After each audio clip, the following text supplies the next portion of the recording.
The scent of antiseptic and old paper clung to everything in my clinic, a constant reminder of my two competing realities, the sterile hope of healing and the decaying certainty of debt.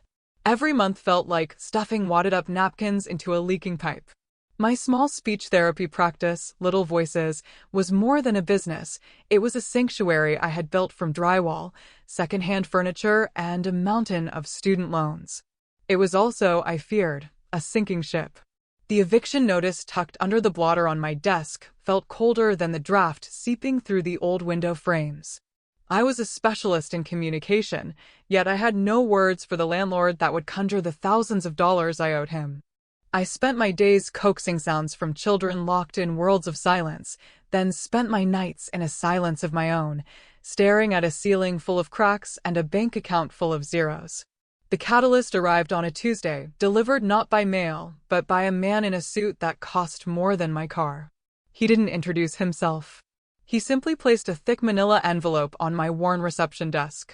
Inside was a child's file, Spartan in its details. Leo, 6 years old, with a diagnosis of selective mutism. No last name. No insurance information.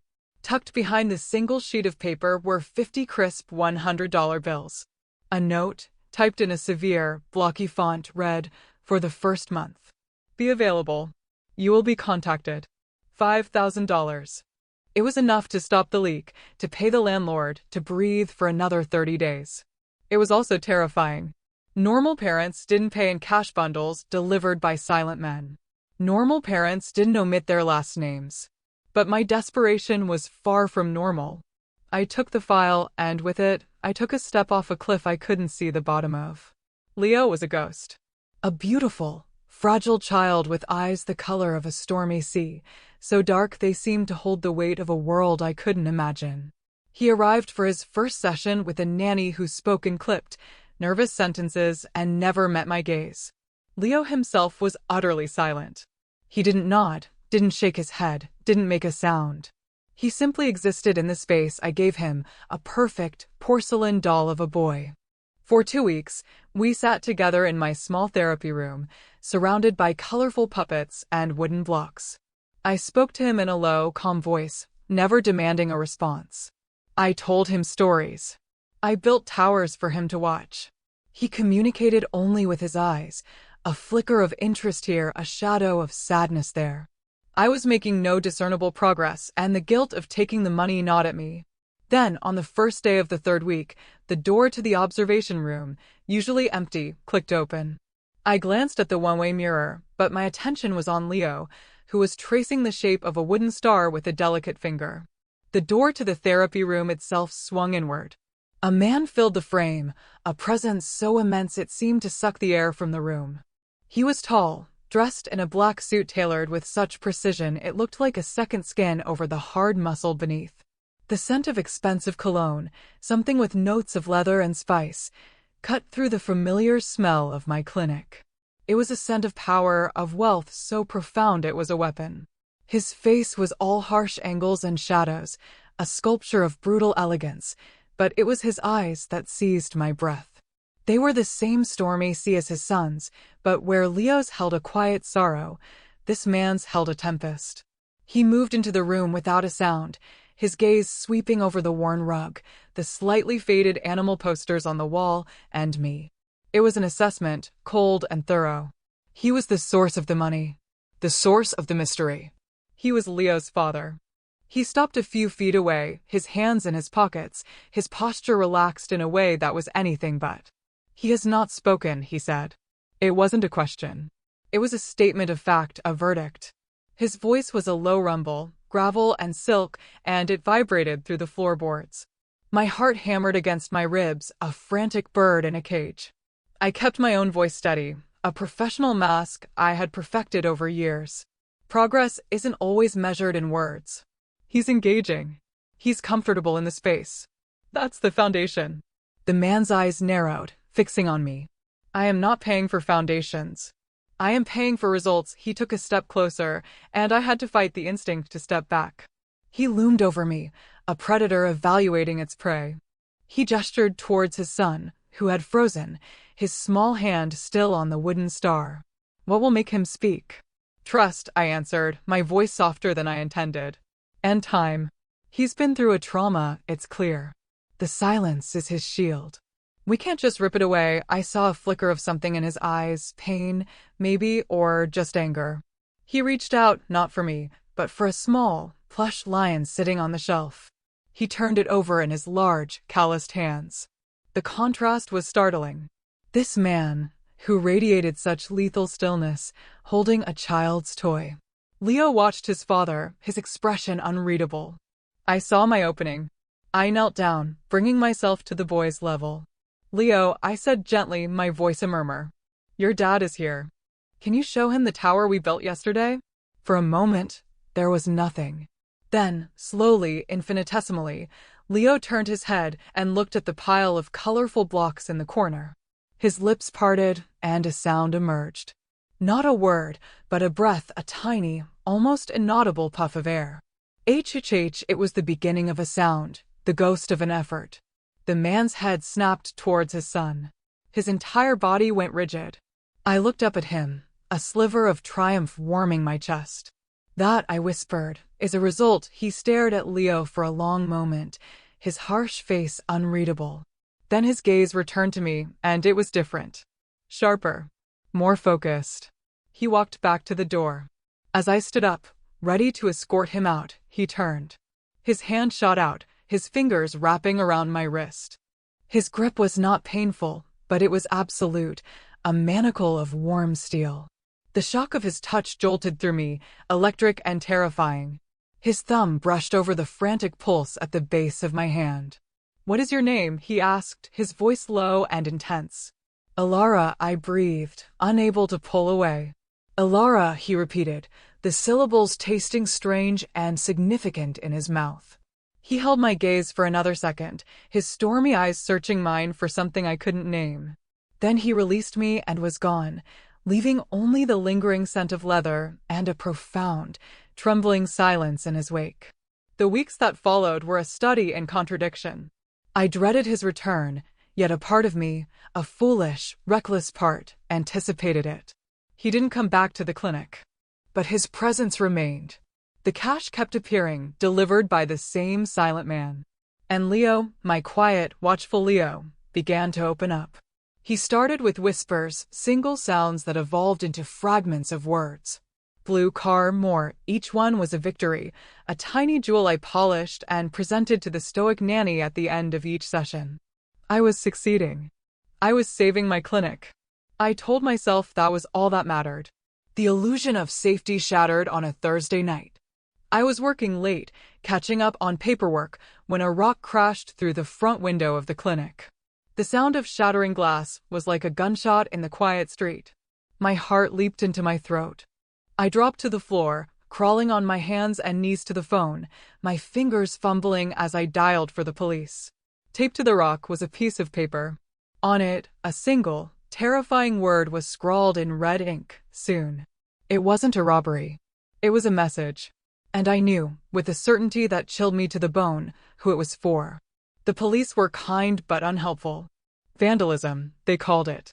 Probably kids. But I knew better. The next day, I tried to patch the window with cardboard, my hands shaking so badly I could barely hold the tape. Every passing car made me flinch. The sanctuary I had built now felt like a target. That evening, as I fumbled with the keys to my apartment door, a black town car slid to the curb behind me. The back door opened. Dante emerged from the shadows. He wasn't in a suit this time, but dark jeans and a black Henley that stretched across his chest. He looked less like a businessman and more like what he was, a predator in his natural element. Get in the car, Alara, he said, his voice flat and hard. It was not a request. What? No. Who are you? What is happening? The questions tumbled out, breathless and panicked. He closed the distance between us in 2 long strides. He stopped directly in front of me, so close I could feel the heat radiating from his body. His eyes were chips of ice. The men who broke your window are not interested in vandalism. They're interested in sending me a message. You and my son are that message, he knew. Of course, he knew. He probably knew before the glass had even finished falling. I will not allow it. You will pack a bag. You and Leo will stay with me until this is finished. My mind reeled. Stay with him? In his world? No, absolutely not. I can't just leave my life. This is insane. Your life, he said, his voice dangerously soft, is in danger because of me. Therefore, it is my responsibility. I can have men posted outside your door on your roof, across the street. They will be visible, and they will draw attention. Your neighbors will talk. The police will get curious. Or you can come with me, where you will be completely safe and no one will ever find you. The choice is yours, but only one of them keeps you alive without question. He was leveraging my own safety, my own life, against me. It was coercion, plain and simple, dressed up as protection. I looked at his unyielding face, at the implacable certainty in his eyes, and I knew I had no choice at all. My old life, with its simple worries about rent and bills, had vanished the moment I took his money. I was in his world now. The journey was a blur of blacked-out windows and the low hum of a powerful engine. I clutched my hastily packed overnight bag, my knuckles white. When the car finally stopped, a heavy gate groaned open, and we drove into what felt like the heart of a fortress. The house, it was a mansion, a sprawling estate of stone and glass that gleamed under the moonlight, was both breathtaking and terrifying. It was a monument to wealth and power, nestled in a secluded forest far from the city. A gilded cage. Marco, an older man with kind eyes that seemed at odds with his grim, scarred face, met us at the door. He nodded at Dante, his gaze lingering on me with a flicker of what might have been pity. My room was a guest suite larger than my entire apartment. It had silk sheets, a marble bathroom, and a balcony overlooking a vast, dark garden. It was luxurious, impersonal, and utterly isolating. For the first few days, I felt like a ghost haunting someone else's life. I held my sessions with Leo in a sun-drenched playroom filled with every toy a child could ever want. He was unaffected by the change in scenery, his trust anchored solely in me. He began to string words together. My blue car read book, Alara, his voice was the one soft, hopeful thing in that hard, silent house. Dante was a phantom. He was there, his presence a constant, oppressive weight in the atmosphere of the house, but I rarely saw him. He would leave before dawn and return late at night. I would hear the crunch of his car on the gravel driveway, the heavy thud of the front door. Sometimes I would see him through the window of his study, a silhouette against the lamplight, a phone pressed to his ear, his posture radiating a lethal tension. We existed in separate orbits, connected only by the small boy who was slowly finding his voice. The orbits collided a week later. I was in the kitchen late at night, unable to sleep, making myself a cup of tea. I heard the front door open and close, followed by heavy, unsteady footsteps. Dante appeared in the kitchen doorway, leaning against the frame. His face was pale under the dim light, and a dark, wet stain was spreading across the side of his pristine white shirt, just under his ribs. His jacket was gone. He looked at me, his eyes clouded with pain. "Don't call Marco," he rasped, before his legs buckled, and he slid down the wall to the floor. Panic, cold and sharp, seized me. For a second, I was frozen. Then my training, the years of dealing with scraped knees and the occasional medical emergency at the clinic, kicked in. I rushed to his side. "What happened?" I asked, my hands hovering over the wound. "Business negotiation," he gritted out, a grimace twisting his lips. The scent of blood, coppery and raw, filled the air. It was a bullet graze, deep and angry. He needed a doctor, stitches. "I told you." "No, Marco." No 1 inch. He was delirious with pain, but his command was absolute. He was vulnerable, bleeding on his own kitchen floor, but he was still trying to control everything. I ran to the bathroom and found a first aid kit that was better stocked than a small clinic. For the next hour, the world shrank to the circle of light over the kitchen island. I cleaned the wound, my hands surprisingly steady. He was conscious, his gaze fixed on my face, tracking my every movement. I had to cut away the fabric of his expensive shirt, my scissors slicing through the fine material. The skin underneath was a roadmap of faded scars, telling a story of a life lived at the edge of violence. As I pressed a sterile pad to the wound to stop the bleeding, he hissed in a sharp intake of breath. His hand shot out and gripped my arm, his fingers digging into my flesh. "Careful," he breathed, his voice tight. "I'm trying," I snapped back, my fear giving way to a strange surge of anger. "This needs stitches. I am not a doctor. This could get infected." "It will not," he said, his certainty unwavering even now. I worked in silence, taping the bandage securely. My fingers brushed against the hot skin of his abdomen, and a current, potent and unexpected, passed between us. He was all hard muscle and simmering heat. This close, I could see the exhaustion etched around his eyes, the fine lines of pain at the corner of his mouth. The dangerous Mafia boss was gone, replaced by a man who was hurt and, for this brief moment, dependent on me. When I was finished, I helped him to his feet. He was heavy, leaning on me as we made our way slowly up the grand staircase to his room. He collapsed onto the bed, his breathing shallow. I pulled a blanket over him, my hand hesitating for a moment before I brushed a stray lock of dark hair from his forehead. It was a purely instinctive, gentle gesture, and his eyes fluttered open. He looked at me, a raw, unguarded expression on his face I had never seen before. It was a glimpse beneath the armor, a flash of the man hiding inside the monster. He didn't say thank you. He didn't have to. The next morning, Marco found me in the garden. He held out a cup of coffee, his kind eyes filled with a weary understanding. "He is a difficult man to care for," he said, not as a question, but as a statement of shared experience. We stood in silence for a moment, watching Leo chase a butterfly across the perfectly manicured lawn. "You should understand what you are in the middle of, Signorina," he told me about the Falcone family, rivals who were growing bolder, more ruthless. They saw Dante's devotion to his son as a weakness, a lever to be used. "Leo's mother," Marco said, his voice dropping, "was killed in the crossfire. An accident, they said. But it was a message. It is why he built these walls. Why Leo does not speak." The boy saw it happen, the world tilted on its axis. The abstract danger suddenly had a face, a history. Leo's silence wasn't just a shield, it was a tomb for a memory too horrible to speak. And Dante's obsessive protection wasn't just possessiveness, it was a desperate attempt to prevent history from repeating itself. Later that day, Dante summoned me to his study.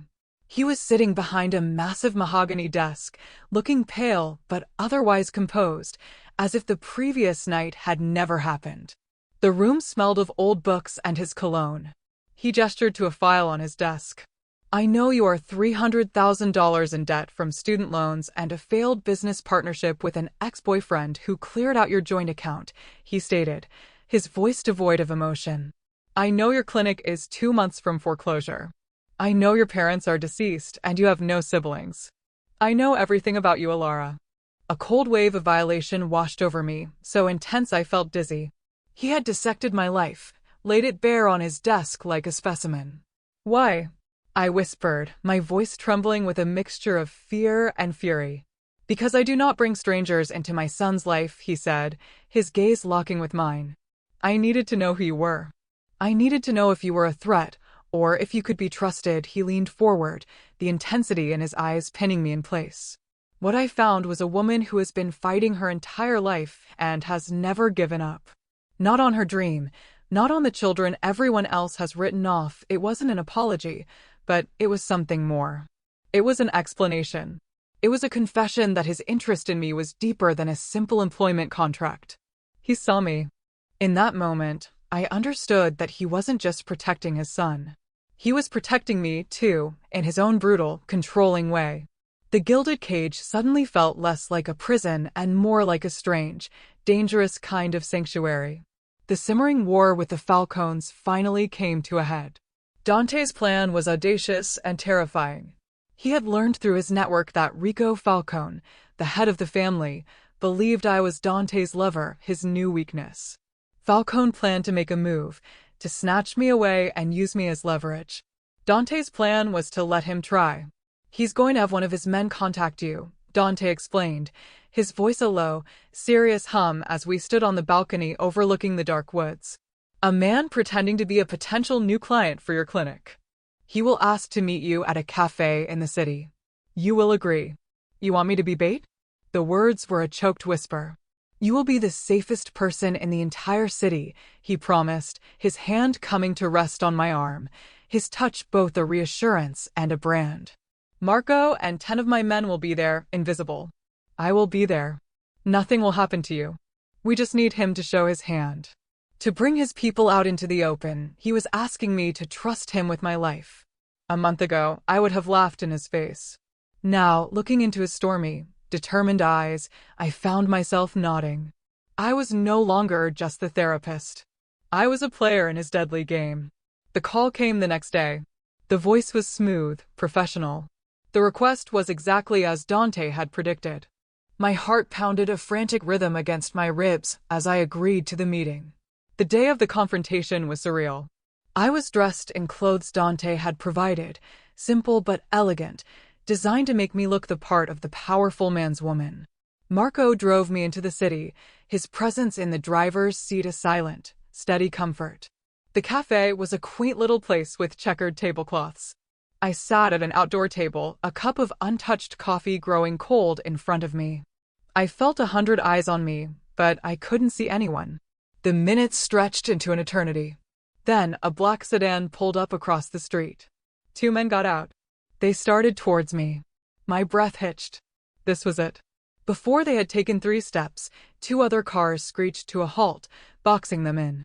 Men in dark suits, my men, Dante's men, swarmed the sedan. It was over in seconds.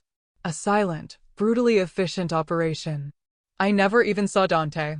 Marco simply appeared at my side, touched my elbow, and said, "It is done. We can go home."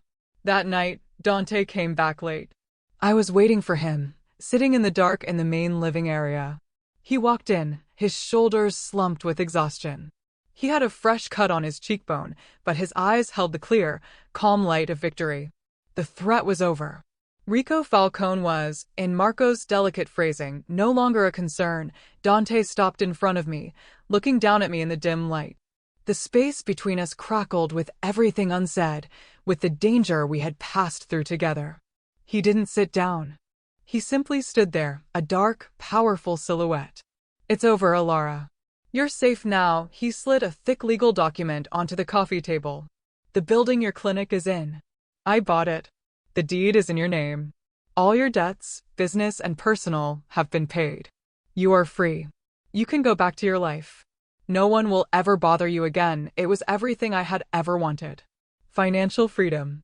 The security of my dream. A return to normalcy. I should have felt relief, joy. Instead, a hollow ache spread through my chest. I looked at the papers, then back up at him. "And Leo?" I asked, my voice small. "He can continue to see you at the clinic if you wish." "I will have him driven there," he said the words, but his tone was flat, his expression shuddered. He was offering me an escape hatch, a clean break. He was giving me a choice. I spent the next day in a fog, wandering the silent, opulent rooms of the mansion. I weighed my options. On one side was my old life, now clean and unburdened. A life of quiet purpose, of helping children, of predictable safety. It was the life I had fought so hard for. On the other side was this life. A life of shadows and violence, of unspoken rules and constant threat. A life lived in a gilded cage. But it was also a life with Leo, the little boy I had grown to love, who now chattered away to me about dinosaurs and stars.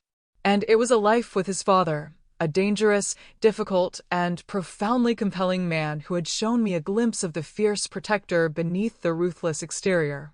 My old life was safe, but it had also been crushingly lonely. This place, for all its danger, was the first place I had felt essential, cared for, seen. The misery of my past wasn't just about debt, it was about invisibility. Here, I was anything but invisible. That evening, I found Dante in his study. He was staring out the large window at the darkening forest, a glass of amber liquid in his hand. He didn't turn as I entered. "Have you made your decision?" he asked, his voice rough. I walked over to the desk, but I didn't look at the deed. I looked at him. "You offer me a cage with an open door," I said softly. "You give me the key and tell me I am free to leave." He turned then, his eyes searching my face. "It is what you deserve. A life without fear." I was afraid before I met you, I confessed, the truth of it landing with quiet force. I was afraid of failing, of being alone, of losing everything I'd worked for. It's just a different kind of fear. I took a breath, my heart steady and sure for the first time in a long time. Leo needs me. And I think maybe you do too. A flicker of raw emotion, something vulnerable and real, crossed his face before he masked it again. He set his glass down and closed the distance between us. He raised a hand, his rough fingers gently tracing my jawline.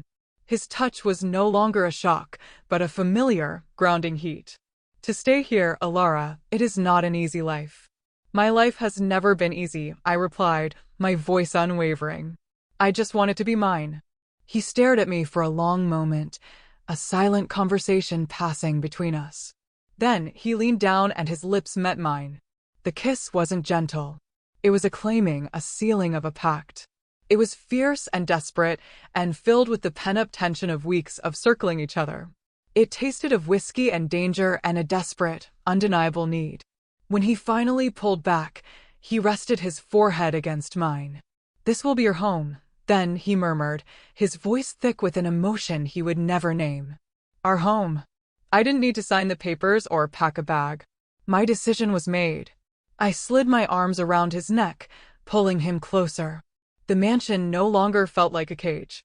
The stone walls were no longer a prison, but a fortress to keep the world out and us in. For the first time, surrounded by danger and a man who dealt in death, I felt completely and utterly safe. I had found my voice right alongside the little boy who had lost his, and it was here, in the heart of the storm, that I had finally found my way home.